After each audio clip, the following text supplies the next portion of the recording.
how I became a narcissist's worst nightmare and what I accomplished while I was still in an abusive marriage. You want to know what scares a narcissist more than being exposed? A woman who refuses to break while she's standing in the fire. Not the woman who leaves and then finds her strength. The woman who finds it while he's watching, while he thinks he's still winning, while he's sitting at the same table believing that he is in control. That is the story I'm going to tell you today, and it happens to be my story. Because while my husband was busy underestimating me, while he was calling me unattractive, unstable, and ungrateful, I was quietly becoming a version of myself that he couldn't touch. I was building businesses, raising my son, buying property, and building a future that had no place for him in it. This episode is going to be proof that you do not have to wait for permission or freedom to start taking your life back. You can become a narcissist's worst nightmare without even leaving the relationship. I'm Megan Webster. I'm an abuse recovery coach, a trauma-informed strategist, and the woman a narcissist hopes to never meet twice. This is the Narcissist's Worst Nightmare podcast. Today, I am ripping apart one of the biggest lies in the narcissistic abusive recovery community that you cannot heal until you are out of the relationship. I actively healed. I built multiple wildly successful businesses and I thrived as a solo parent. All the while, the man that claimed to love me tried to break me and take control of my life. And I'm going to tell you exactly how I did it. While he was standing there, thinking he had the upper hand. I literally became a narcissist's worst nightmare. A woman who did not need him for anything. Money, validation, permission, safety, respect, nothing. I want to start with the pregnancy and postpartum discard. When I got pregnant, I foolishly thought that this was going to be a turning point. That this would be the thing that pulled us together. Because that's what he said to me. Quite literally on our first conversation. I want marriage, children, a family. What I didn't know is that he wanted the title of father and husband, but not the responsibility. When I found out I was pregnant, I already had a flight booked back that was for 4 days after I found out. I had already experienced his abuse for the last couple of months since I moved from Ontario to New Brunswick to be with him. He was a man I didn't know.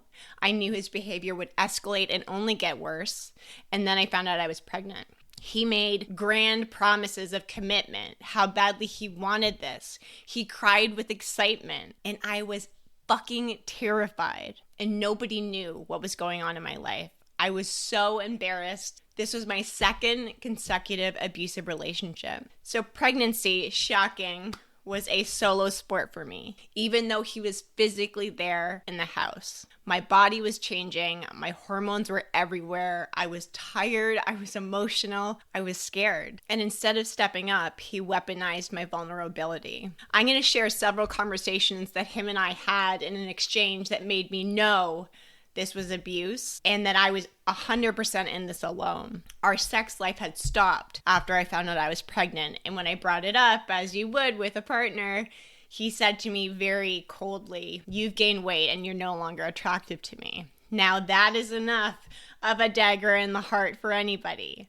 But I was also a human in recovery from an eating disorder. I have been since 2017. He knew all about my past and the things that I had overcome.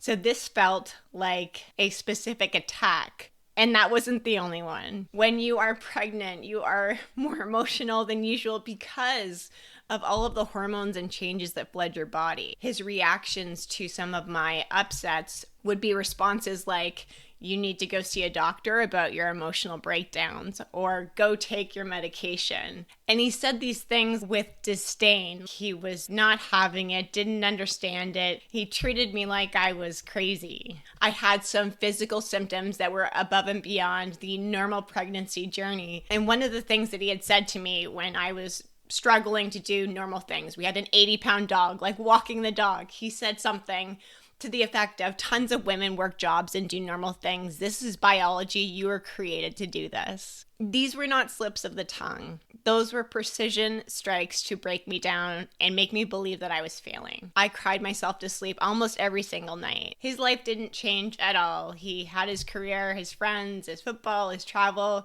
He was living a single man fantasy, quite literally cheating on me while I was in the trenches of pregnancy. And when our son was born, big shock, nothing shifted. But you bet he posted something disgustingly sweet on social media. And postpartum, I barely remember. I had physical complications, a dislocated shoulder, diastasis recti, a 3rd-degree tear. I had never been in that much pain in my life, and as a sober human, I do not take pain medication. So between his brutal verbal attacks and the lack of compassion is what really should have broke me. He called parenting things like babysitting. I had to ask permission to take a shower. He never once got up in the night. He never really engaged with our son. I solo parented while he played house for the optics of the illusion in this fantasy world that he thought that he lived in. When my son was 6 months old, I decided to start a virtual assistant business. My goal to working from home was to be home with my son, but I also needed to start financially planning how to leave. Since I had moved to New Brunswick from Ontario, I'd been using my savings. It was COVID, and it was getting down to the point where I had to work. His career did not support us both, and I knew that if I wanted to leave, I needed to make more money than what I had set out to. And I didn't have free time. I didn't have help. I worked during nap times and late nights and early mornings, quite literally any scrap of quiet I could get. And the man who had vowed to be my partner didn't even see what I was doing as real work. He made fun of it consistently. He didn't see the discipline it took to squeeze a full day's business into the cracks of nap time and feeding schedules. He didn't see the mental load of both running a company and a household without a second of reprieve. Because here's the thing, narcissists need you to stay dependent. If you become financially autonomous, the leverage that they have or they think they have starts to slip. So he made a lot of rules to try and choke my progress. I built that business to 6 figures with Hunter by my side, quite literally having him on Zoom calls. And all the while, my ex-husband barely acknowledged what I was doing. By the time I had pivoted into business coaching, I had Hunter with me full time. It was almost rare to see my ex-husband.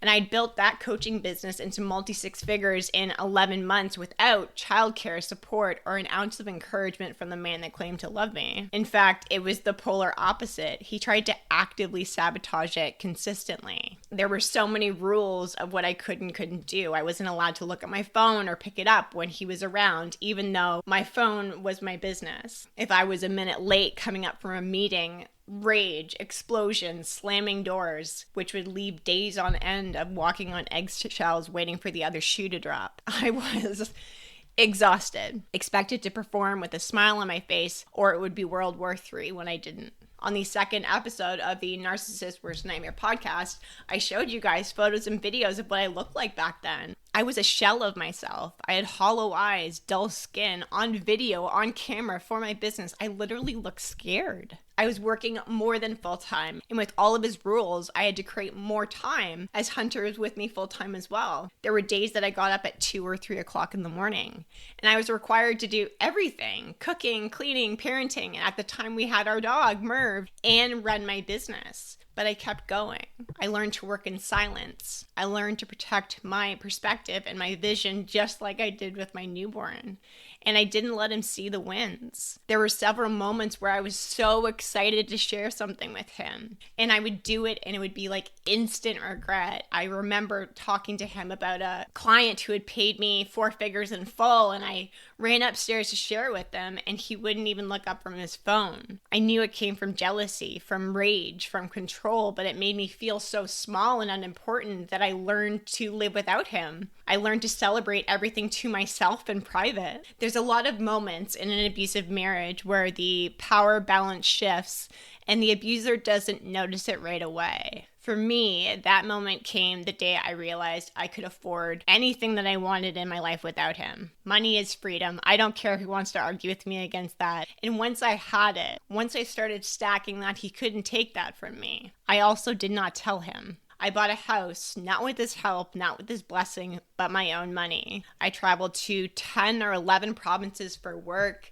a couple of cities in Mexico, giving myself an opportunity to meet some of my clients in real life that were my lifeline. I don't think a lot of people understood how much my business meant to me. It was my connection, collaboration, understanding, sharing. It's why I love marketing. It's why I love social media. It put me in touch with so many incredible people, and a lot of them wind up being like very close friends. But the part that made it dangerous to him is I didn't flaunt any of it. I didn't announce it. I didn't give him the chance to spin it into a fight or a guilt trip. I very silently got stronger until the life I was building no longer needed him to exist. Being a narcissist's worst nightmare is not your anger. It's your indifference. It's your ability to move forward so completely that their opinions actually stop mattering. And that's where I was. There's a lot of truth about healing in the fire because people love to say things like your environment affects you. Who says? You can't heal until you leave. Bullshit. That's like telling someone drowning to wait until they hit shore to start swimming. You start the second you realize you're drowning in the water. Healing in the abuse isn't peaceful. It's stealth. It's hiding pieces of yourself like contraband so it can't be destroyed. I became two versions of myself. The one he could see and the one I was becoming. And here's the secret. The longer I stayed, the more the hidden me became the real me. The more I built her up behind closed doors and on social media and in my business, the less power he had over the version of me that he thought he controlled. So when I finally left, I wasn't crawling out. I was not in crisis. I did not need a single fucking thing. I walked out with my head held high because I had already been standing tall for years. People will tell you, you have to get out to start healing. I am living proof that's not true. Do not mistake what I'm saying here. Yes, leaving is ideal. Yes, your safety matters. But waiting until you've escaped to start reclaiming yourself is like waiting until you're not thirsty anymore to start drinking water. You need to start now, in the middle of the mess, because that's how you create your own strength and your own evidence you rely on when you finally walk out. Healing in the fire looks different. I teach you how to do this inside of Reinvent, Rebuild, and Redeem. Everyone's situation is different, and it should be treated as such. For me, it was seeing a therapist under the guise of running errands. It was setting meetings at mealtime to create space so I didn't have to be around him more often than I had to. It was creating self-safety within myself, no matter what was said or done, to become something that was untouchable. It was mastering my self-control of my own emotions, practicing acceptance, knowing what I could and could not change, and surrendering. It was hiding evidence of income and conversations with lawyers, finding little pockets of joy and leaning into them like oxygen. A big part of it for me was reconnecting with myself at the soul level so I could start untangling the lies and the manipulation and the gaslighting and the abuse. I often went for really long walks with my son. I chose to do normal things that were undetectable just to have some peace. For me, building my business, traveling, connecting with like-minded women who saw me for the real me, not the one I had to hide, not the broken version he worked so hard to try to convince me that I was. Every small act of protection was like a little stitch in armor that I was building. And once that armor was in place, he could not touch me emotionally no matter what he tried. A lot of people ask me how I protected myself while still living there. I want to very clearly explain there was no physical abuse done to me in this marriage. It was emotional. It was financial. Surviving abuse while living with your abuser is not luck. It's strategy. I built a fortress, piece by piece, and I never once let him see the full picture. In my membership, I teach you the range method, which is the polar opposite of the gray rock method, which is very dangerous for people who are experiencing physical abuse. I learned how to control information and my emotions, like my life depended on it, because it did. He didn't know my passwords, my client list, the real timelines of my trips. I became fluent in giving enough detail to keep him at bay without asking more questions and then changing the subject before the suspicion would start. I stopped giving him the reactions he really wanted. He would try and bait me with comments. Why are you dressed like that? Who are you trying to impress? you're late from that meeting. What were you really doing? The old me would have defended, explained, justified, and rationalized. The person that I became, I looked him in the eye and said nothing. Oftentimes, I would walk out of the room and reiterate what I did. I was on a meeting. That was it. And that infuriated him because he couldn't feed off of my energy anymore. And I built community. He thought he had isolated me in a province, not knowing anyone. I wasn't able to leave the house because I was in my business or with my son. But in reality, I had women all across the world who knew the truth, who would answer a call at 3 o'clock in the morning, who would help if I just said one word. And physically, I made space mine. I locked my office door. I added extra calls to my calendar that he had access to just to give myself the space. All of my flights were booked non-refundable, so there was no discussion about me changing that. I claimed time and I guarded it like my survival depended on it, because it did. By the time I had left, I didn't need him for anything. I was confident in who I am. I was proud of what I built. I had money. I had freedom. I had myself back. And the day I said I'm done was the day that I stopped hiding the fact that I had been done. I don't think that you survive abuse without losing yourself, and that takes more than a little bit of hope. It takes a plan. Mine was to build an empire in secrecy, and I'd been living without him for years. And that was how I became untouchable. This is something that I teach on inside of the membership. You have to build a life you love after abuse, otherwise you will go back. And when I was ready, I went public about this on social media, of what really happened behind closed doors. This segment of my life felt like this massive secret. The internet knew me to be this wildly successful coach, but they also thought that I had a picture-perfect life. Husband, child, home in a beautiful neighborhood, traveling frequently. So I told the truth. And when I did that, my DMs blew up. I had hundreds of women, strong-ass women in leadership who were crazy successful, who were also in toxic and abusive relationships. They wanted my help to leave. They were astonished at what I had accomplished, how I shared, how I showed up in this world while experiencing active abuse. And that's how the Reinvent, Rebuild, and Redeem membership started. And in sharing my story with you today, I started a business that became my Get Out of Abuse Fund. It's what I teach women how to do. And that's why I call myself a narcissist's worst nightmare. Not only can I help you heal from this relationship, I can also help you financially fund getting out. This is the whole message behind my brand. How to become a narcissist's worst nightmare. Untouchable, emotionally, financially, physically. This is not about revenge.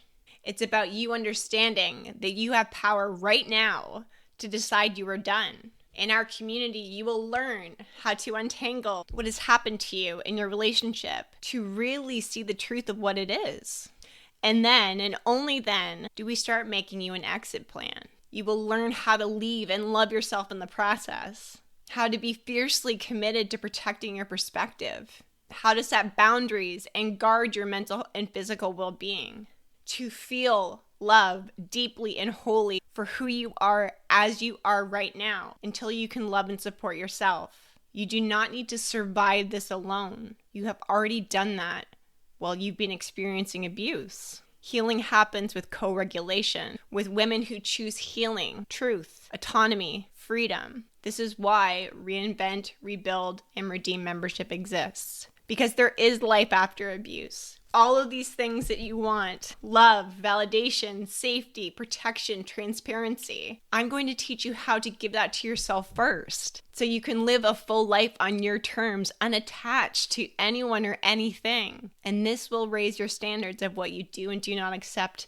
in your life, in your relationships moving forward. So to every woman listening who has been told she has to wait before she can start living again, I want you to hear me say this. You can become the narcissist's worst nightmare starting right now. You do not have to wait for the escape to start your transformation. I'm going to teach you how to protect yourself, reclaim your power, and start rebuilding a life you love in your next chapter, even if you are in the middle of abuse. Because if I could do it with a newborn, a controlling husband, and zero support, I know that you can too. This is the Narcissist Worst Nightmare podcast. And remember, your comeback starts the second you decide to take your power back.